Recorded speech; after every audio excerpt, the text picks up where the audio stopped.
Montgomery Community Media presents Small Business Network, brought to you by M&T Bank. SBN is also sponsored by Montgomery County Economic Development Corporation and Leadership Montgomery.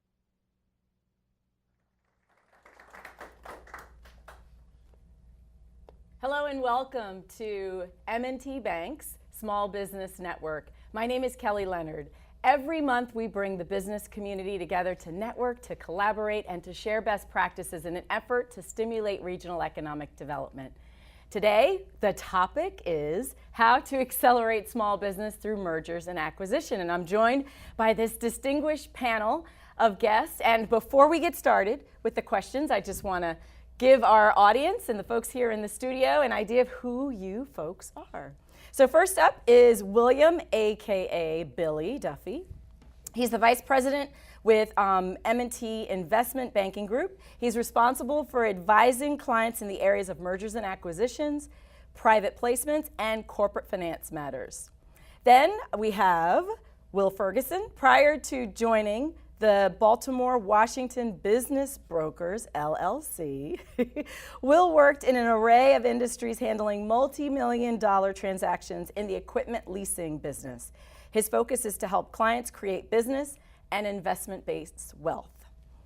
Finally, CEO of Byond, Laurie Wiggins, provides business executives and owners assistance to plan and execute a successful buy or sell transaction.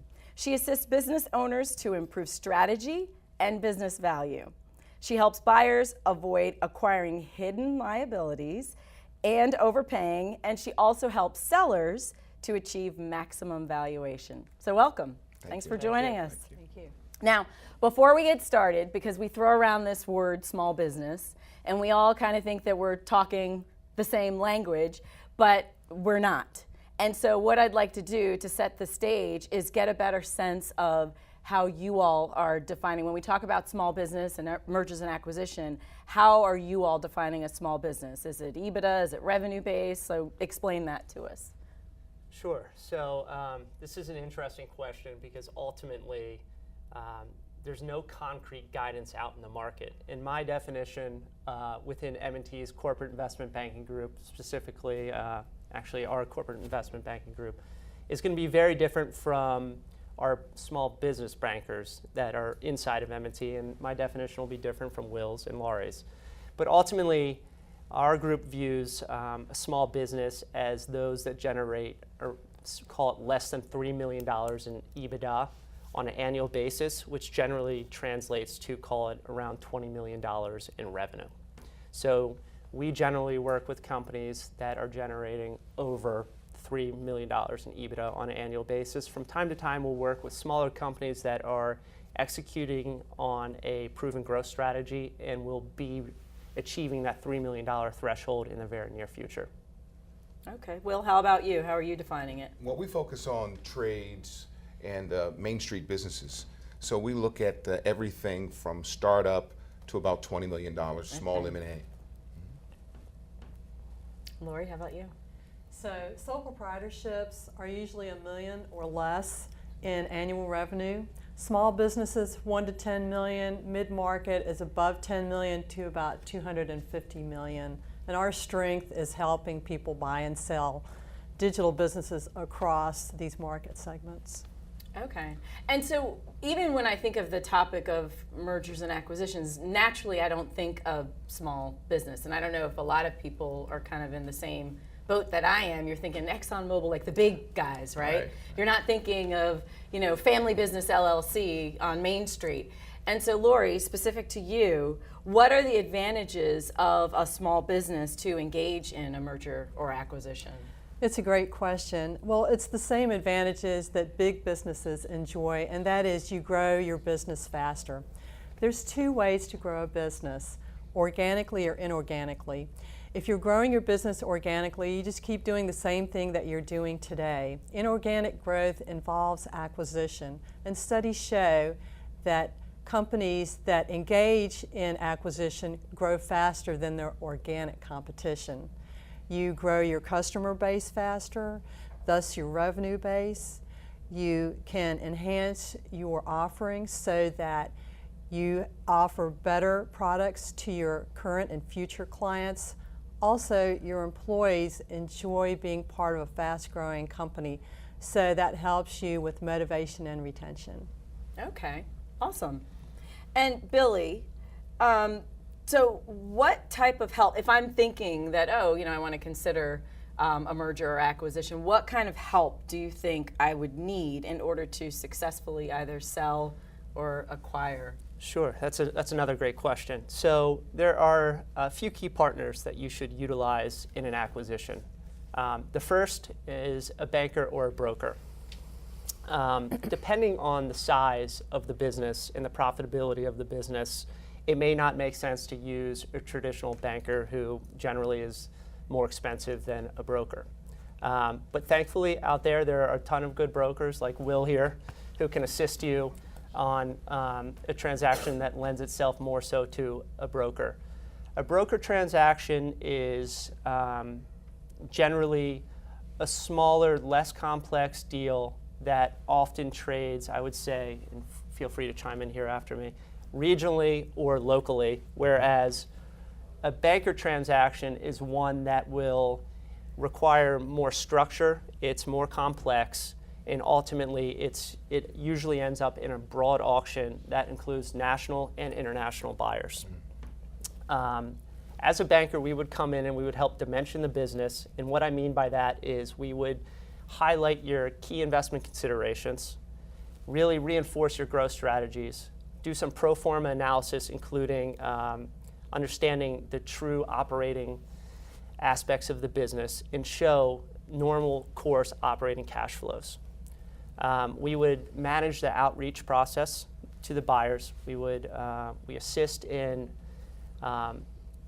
getting bids in, structuring the bids, evaluating the bids, and ultimately in helping the company go through the due diligence phase.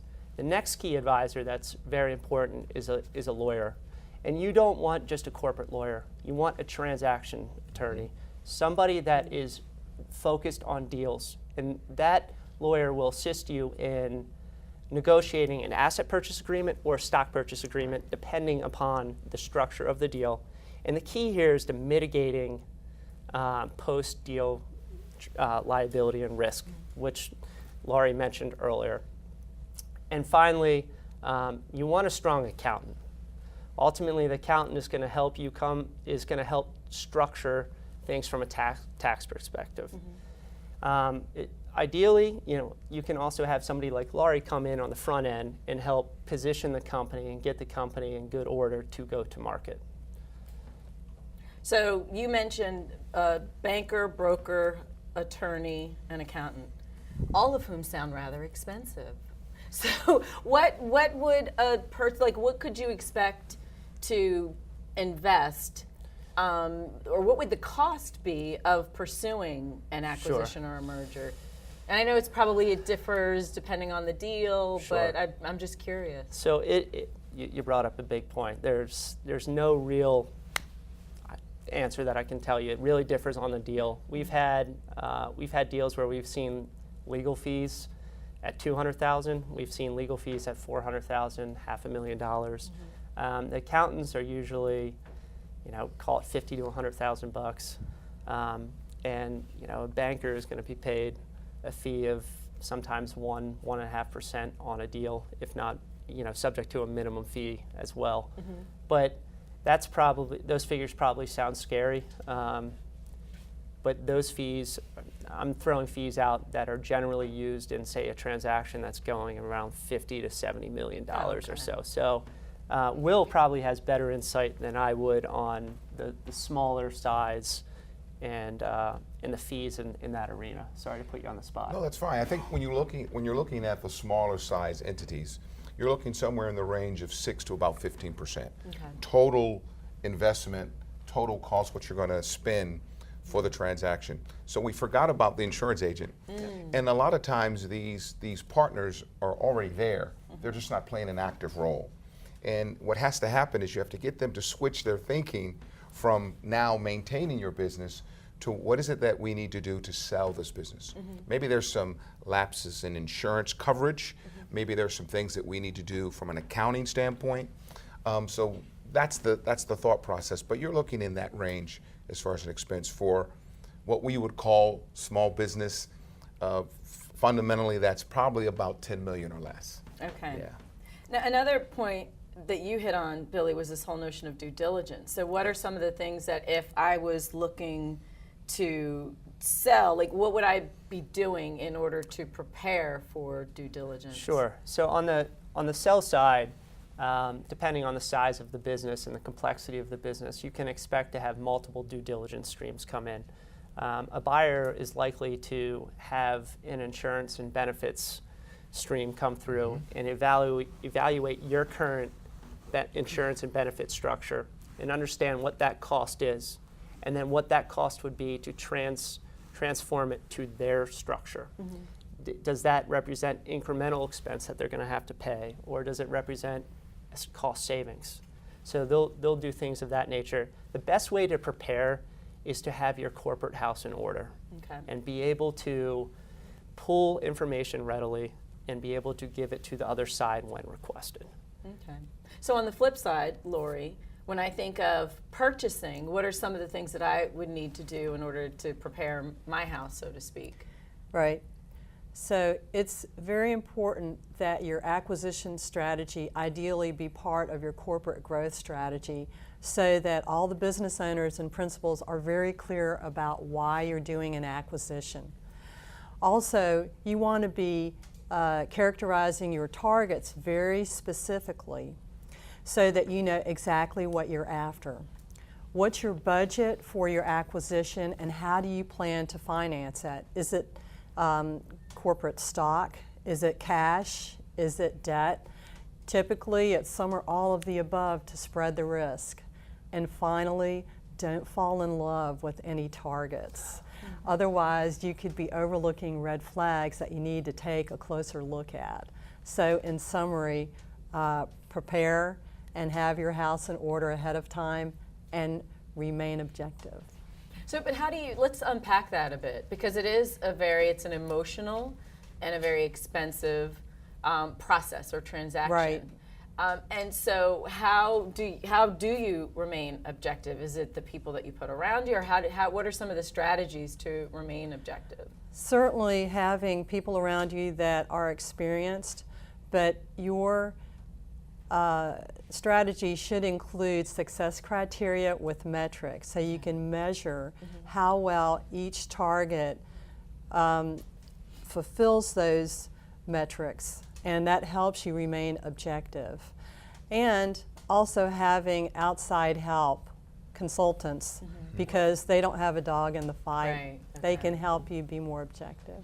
And I'd like to add to that too, this is not only a financial consideration, it's a people consideration. Yeah. And so you have your key people involved, and they're going to go through an emotional kind of roller coaster, whether they say they are or they say they're not. And so, in having it as a part of your standard plan, your operating plan is I'm going to grow through acquisition, they're going to be aware that when we start pursuing a prospect, there's no need to get nervous. There's no need to now not share these emails that I'm sending out. There's no need to change what we've been doing all along to be successful. And I think it's also important to recognize, depending on the size of company, that you have to give them something to put at stake. So there's nothing wrong with considering retention bonuses so they don't exit when you exit, Right.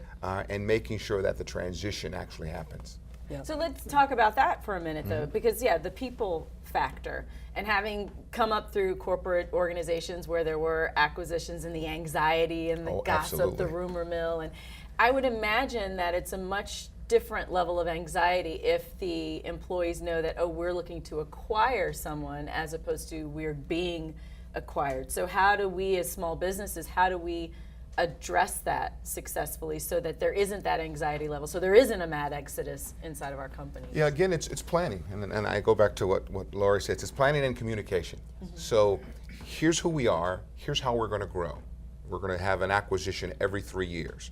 And so that means every 3 years we're going to be looking for prospects. Now, in the meanwhile, we may have people that want to pursue us. And we want you to know that we're interested in retaining you. This conversation is happening with your key employees, But your frontliners, you're just taking care of them the way you normally would. Okay. But your key employees need to be involved in the process. Okay. And the outside consultant comes in and gives them that detached, objective perspective. They've seen these transactions before. They can help put some of the key employees at ease. Okay. You were going to add something, Laurie? Yes.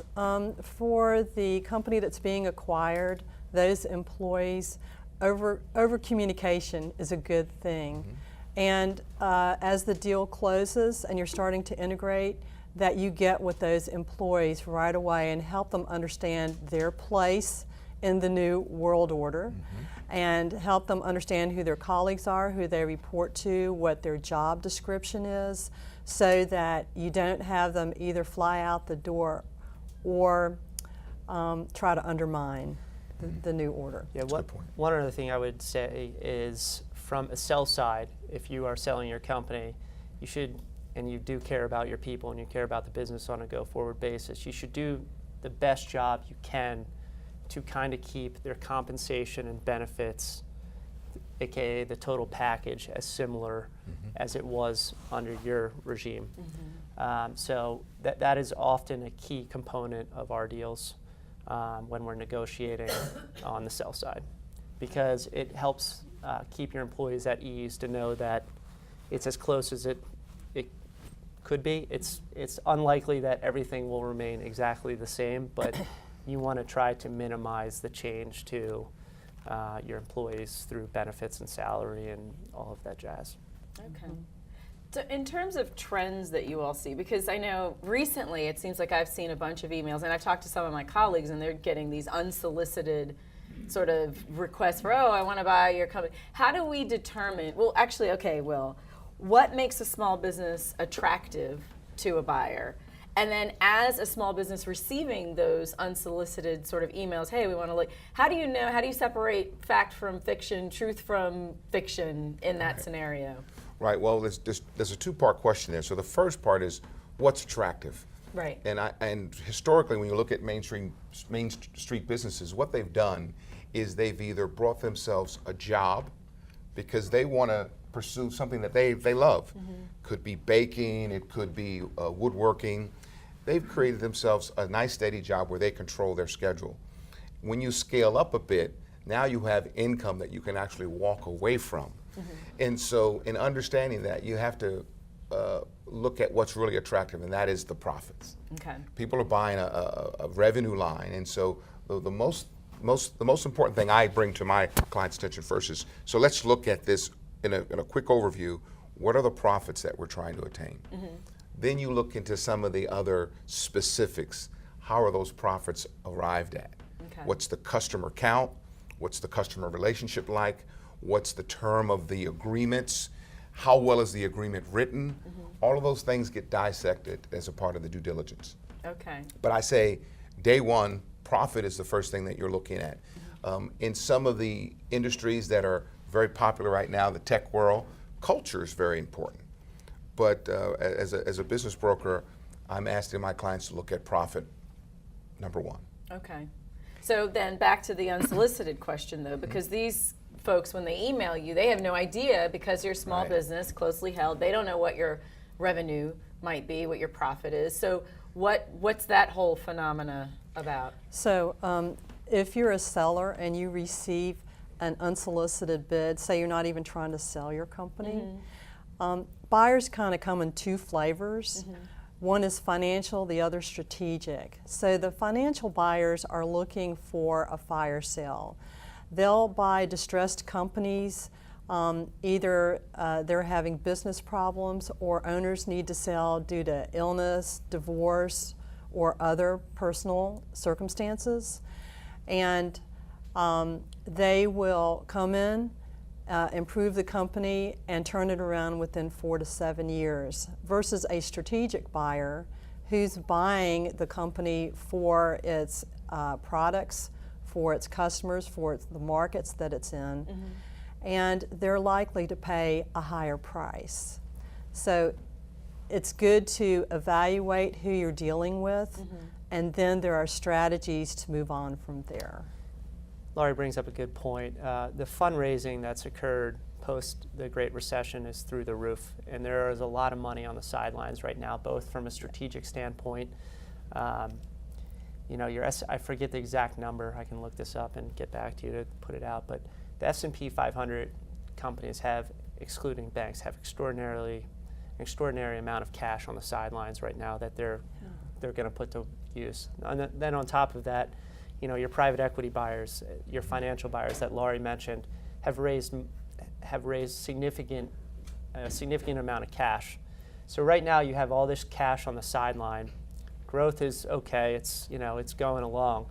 So a lot of people are chasing the inorganic growth, and they have a ton of cash on the side. Mm-hmm. So because of that, we're seeing valuations reach high levels. Interesting. And that's across all industries. And so what do you expect that trend, like how long do you expect that trend to last, or what can we expect like 5-10 years from now? Sure, that's an interesting question. No, if I could call the end of the market cycle, I think I'd be retired on the beach by now. But I'm still bullish. I think that we have a few more years left in this run. There's just so much money on the sideline, and people need to purchase growth. And for that reason, I think we'll continue to see M&A, and we'll see M&A at high valuations. At some point, maybe the volume will pull back a little bit, but I think the highly sought-after assets will continue to trade at high multiples. Okay. And adding on to that, you'll see companies going after smaller and smaller targets. They're moving down the chain of annual revenue companies in order to try to get ahead of the competition. And so they're buying not only smaller and smaller companies, but younger and younger companies too. Huh. And to go back to the second part of that question, so if you get an unsolicited offer, you're going to let one of your partners kind of vet that offer. Even if you're not ready to sell, you may have your attorney, or you may have your CPA, or you may have your broker. Just investigate, because the thing that you don't want is you don't want to fall into a time waster, Right. and you don't want to fall into a situation where someone wants to do something, but they don't have the capital to do it. Yeah. Yes. One other point here, and back to the financial buyers out there. So a typical financial buyer has a team of associates that are working for them, and ultimately they're better off buying a company that does not have an advisor, because they can come in and get a better deal. Okay. So they are usually charged with making X calls a week to new companies, or staying on top of targets and trying to get them to sell to them. Many times the deals that we work on start in that manner. An example is we sold a company that does pet food distribution up and down the East Coast. A private equity firm out of New York called and said, we'll pay you 6.5 times EBITDA. Well, he called our group. We got engaged. He called the private equity firm back and said, I'd like to introduce you to my bankers. And immediately on that phone call, he went to 7 times. So just getting somebody engaged moved him up a half a turn in EBITDA. So ultimately, we ended up running a process, and that the first private equity firm that lobbed in ended up not winning the business. The valuation shifted out and to the right.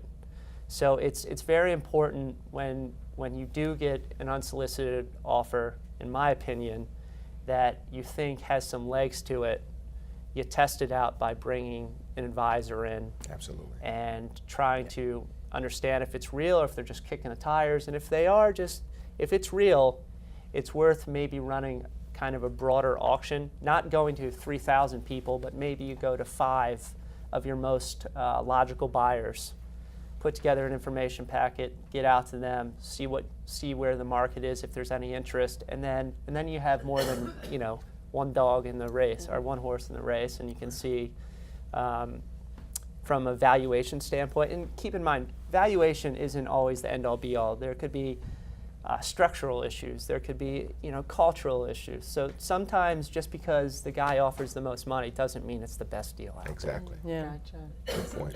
Well, I want to offer the audience an opportunity to ask questions. So if you have a question, feel free to make your way to the microphone. I'll be first. Awesome. So good morning, my name is Tom Najjar with Care Plus Home Health. My question is, for a small business, which most of us think are, can you guys talk about ways to purchase, make an acquisition, meaning how would you form the deal? Up front, over time, percentages, that sort of thing, just some general information. Thank you.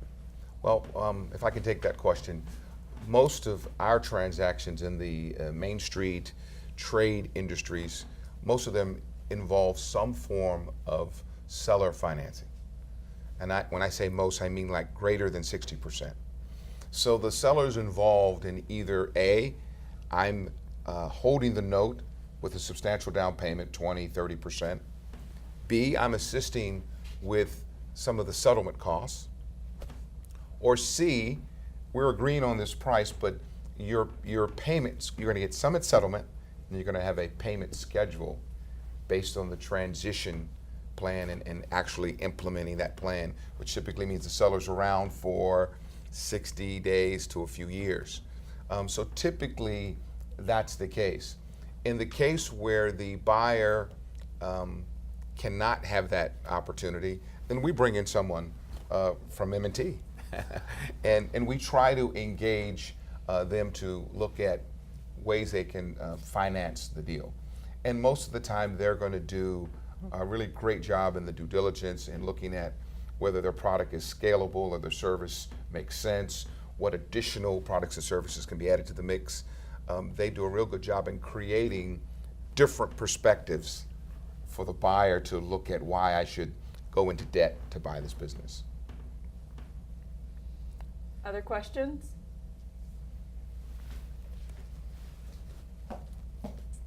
Hi, I'm Andrea Donathan of Donathan Consulting. We've spoken quite a bit about acquisitions. I think there's a lot of situations where two sole proprietors or very small businesses might decide to merge because they bring different strengths, they want to grow, this type of thing. Could you talk a bit about what the pros and cons are there and what to look out for?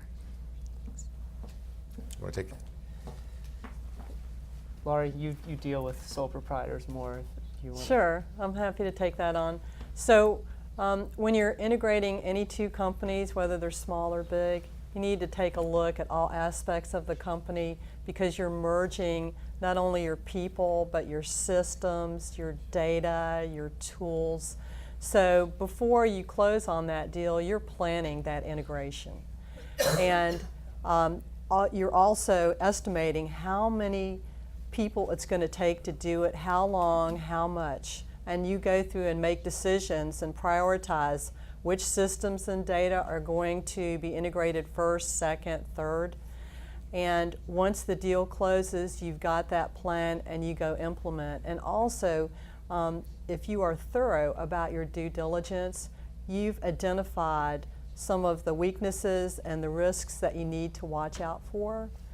So it's common to underestimate the integration effort. So it's worthwhile to take the time to plan it well so it can go smoothly and you can realize the value that you're seeking for the acquisition in the first place. Yeah, I think when you look at a merger, you also have characteristics of a partnership. So you want to slow down and speed up. And you want to also make sure that there is some form of a buyout agreement. Because many times when a merger or a partnership occurs, there's not enough consideration given on the backside. Oh, this has been done now, so I want to leave, or I want to leave prematurely. So that has to be a part of the conversation as well. Mm-hmm. Also, other governance issues come up in a merger, meaning sole proprietor A and sole proprietor B have been working and running their own shop. Now who's going to take over? Right. Who is taking the lead on department A, B, and C? Who's going to run the finance side of the world? So it's really in a merger of equals. It's governance really comes into a big way. Not only like a buyout or a buy-sell agreement down the road, but ultimately running the day-to-day. Some people have a hard time having to answer to somebody else with on a topic if they've been running their own shop for X years. Awesome point. Very good point. Yes. And on that note, this has been awesome. Thank you guys. We learned a ton. Thank you. Thank you for your insights. Thank you for joining us on the live stream as well as here in the television studio. This concludes this episode of the Small Business Network. We invite you back next month in August. We're going to have a lively discussion with the candidates for county executive here in Montgomery County around the topic of small business, economic development, and entrepreneurship. So thank you for joining us. We look forward to seeing you again soon. Take care.